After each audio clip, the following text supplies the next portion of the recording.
The Nyandungu Eco Park is Rwanda's first ever urban park located in the capital city of Kigali. It is a 121-hectare property made up of a wetland and a forest. Authorities say the park will help promote conservation among urban communities and educate children about protecting nature. Its role is to play as an ecotourism park, but there's also a recreational and educational aspect to it.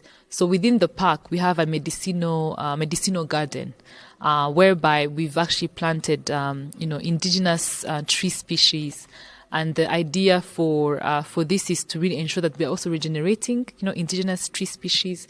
And so through this, we organize tours, and we'll be organizing tours with, schools. The park opened to the public in July, after a 6-year process to restore it from a degraded wetland.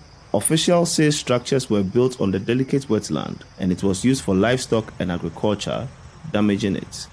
To salvage the area, Rwandan authorities say they worked with residents, some whose livelihoods depended on the area, to develop a model that supports both urbanization and conservation. So what we did when we were developing the park, we made sure that the jobs that we created and the people that we gave the jobs to during the works that were going on were actually those same local communities. So in the end, the park is really not a product of the Ministry of Environment or the Rwanda Green Fund, or it's something that everybody has worked on.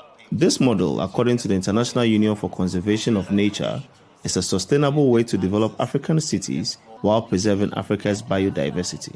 Africa is fast developing, and the tension is there between development and conservation. For example, lots of infrastructure development. But actually we're trying to say here that needs to be resolved. It doesn't have to be development or conservation. We are saying development for conservation and conservation for development. To achieve this, officials say there must be a review of how much financing governments in Africa are providing for conservation and development projects. We need to move away from the old paradigm where protected areas or basically diversity conservation was basically looking at only one source of financing. And this source of financing was mainly grants from overseas development assistance. But we're trying to say that there needs to be, first of all, governments themselves allocating more resources towards protected areas, because these are strong, they provide value to the economy. Rwandan authorities say the model that blends public and private funding works well, and they will continue to use it to restore other conservation sites. Senanu Tord for VOA News, Kigali, Rwanda.